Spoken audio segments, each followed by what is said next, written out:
सभी विद्यार्थियों एवं प्यारे दर्शकों, आज एक बार फिर से हमारे YouTube चैनल अटेंशन पॉइंट पर आपका स्वागत है। आज हम चर्चा करेंगे। आज का जो हमारा टॉपिक है, जो हमारा प्रश्न है, उसका नाम है बैंक क्या है, बैंक के कार्य बताइए। तो बैंक के कार्य जानने से पहले बैंक क्या है इसको सिद्ध करना पड़ेगा। बैंक क्या है जान लेते हैं। एक ऐसी संस्था जिसके द्वारा लोगों के ऋणों की पुष्टि होती है या लोगों के रुपयों का लेन देन होता है, उसे बैंक कहा जाता है। बैंक वह है जो बैंकर के रूप में कार्य करता है, अपने ग्राहकों को विभिन्न प्रकार की सुविधाएं प्रदान करता है। बैंक के कार्य देख लेते हैं। तो बैंक के कार्य में सबसे पहले आता है हमारा मुख्य कार्य। मुख्य कार्य क्या है? यदि हम बैंक के कार्य को जान लेंगे तब बैंक क्या है इसकी पुष्टि भी बहुत विस्तार पूर्वक रूप में आपके सामने हो जाएगी। बैंक के कार्यों को चार भागों में बांटा गया है। चार प्रकार हैं इसके। पहला मुख्य, दूसरा सामान्य, तीसरा प्रतिनिधित्व, चौथा अन्य। पहला है हमारा मुख्य कार्य। मुख्य कार्य में पहला है जमाएं स्वीकार करना। जमाएं स्वीकार करना का मतलब यह है कि बैंक अपने ग्राहकों की जमाएं, मतलब उनकी जो रकम है वो अपने पास जमा करता है। इसका जरिया वो खातों को खोलने के दौरान करता है। खातों को खोलने के द्वारा ही जमाएं स्वीकार की जा सकती है। कौन कौन से खाते खोलने की सुविधा प्रदान करता है? चालू खाता, बचत खाता, सावधि जमा खाता, घरेलू बचत बैंक खाता, मुद्दती खाता, आवर्ती जमा योजना। ये सारे खाते हैं जो बैंक अपने ग्राहकों को जमाएं प्राप्त करने के लिए, जमाएं स्वीकार करने के लिए प्रदान करता है और बैंक इन पर ब्याज भी देता है। हमारा अगला है ऋण देना। बैंक अपने ग्राहकों को ऋण भी दिया करता है। ऋण का मतलब लोन। लोन देने की अनेक विधियां। पहली विधि है हमारी अधिविकर्ष। अधिविकर्ष के रूप में उनको ऋण देता। दूसरी है नगद साख। नगद साख के रूप में विभिन्न प्रकार के प्रपत्रों के रूप में उनको ऋण देता है। साधारण ऋण। साधारण ऋण का मतलब है ऐसी लोन दे देता है जितनी भी मूल राशि है उस पर उसको ऋण दे देता है। अगला है हमारा बिल बनाना। और विभिन्न प्रकार के बिल या विपत्र कह लीजिए आप, उनको बैंक बना करके ग्राहकों को अपने देता है। अगला पॉइंट है हमारा सामान्य कार्य। बैंक के सामान्य कार्य कौन से हैं? Generally work. तो पहला है पत्र मुद्रा का निर्गमन। जितनी भी पत्र मुद्रा हैं, हमारे जितनी पत्र मुद्राएं होती हैं उनका निर्गमन बैंक किया करता है। जैसे पत्र मुद्रा कौन कौन सी हो गई? नोट, कागजी नोट, 10 का, 5 का, 20 का, ये सारे नोट, इनका पत्र मुद्रा का निर्गमन बैंक करता है। लेकिन इस पॉइंट में ध्यान रखने की वाली बात है, 1 रुपए का नोट बैंक नहीं छापती, भारत सरकार छापती है। ठीक, भारत सरकार के द्वारा 1 रुपए का नोट छापा जाता है। तो पत्र मुद्रा का निर्गमन भी बैंक किया करता है। अगला पॉइंट है साख निर्माण। साख प्रपत्र। साख क्या होता है? साख होते हैं विभिन्न प्रकार के प्रपत्र, जैसे चेक भी साख कह सकते हैं, बिल को भी, हुंडी को, इन सबको। तो साख का निर्माण भी बैंक के द्वारा ही किया जाता है। अगला पॉइंट हमारा साख का निर्गमन। और निर्माण और निर्गमन दोनों में बहुत अंतर है। निर्गमन का मतलब किसी चीज को इश्यू करना, किसी चीज को जारी करना। साख को जारी केवल बैंक के द्वारा किया जाता है। तो बैंक का कार्य साख निर्गमन का भी होता है। अगला रुपए का हस्तांतरण। विभिन्न प्रकार की नकदी या कह लीजिए रुपयों का हस्तांतरण, एक स्थान से दूसरे स्थान को। हस्तांतरण का मतलब है एक स्थान से दूसरे स्थान तक किसी पैसे या रकम राशि को भेजना।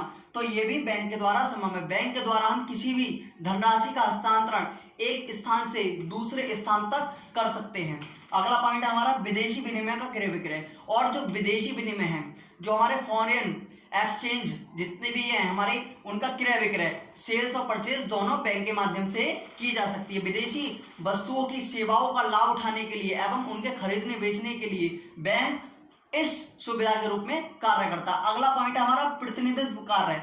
मतलब ये एक प्रतिनिधित्व के रूप में भी कार्य करता है। जैसे पहला चेक, बिल, हुंडी का रुपया वसूल करना। विभिन्न प्रकार के जो ग्राहक के चेक होते हैं, विभिन्न प्रकार के बिल होते हैं और विभिन्न प्रकार की जो हुंडियां पाई जाती हैं बैंक में, उनका रुपया बैंक वसूल कराता है या वसूल करता है। चेक का भुगतान करना। चेक का भुगतान बैंक ग्राहक द्वारा लाए गए चेक का भुगतान करके उसको धनराशि प्रदान करता है। मान लीजिए मैं एक चेक लेकर गया 10,000 का और बैंक जाकर पहुंच गया और बैंक ने वो 10,000 का चेक अपने पास जमा कर लिया और मुझे 10,000 की राशि प्रदान कर दी। तो ये हमारा चेक का भुगतान भी बैंक का कार्य है। अगला है हमारा अंशों का ऋण पत्रों का कार्य।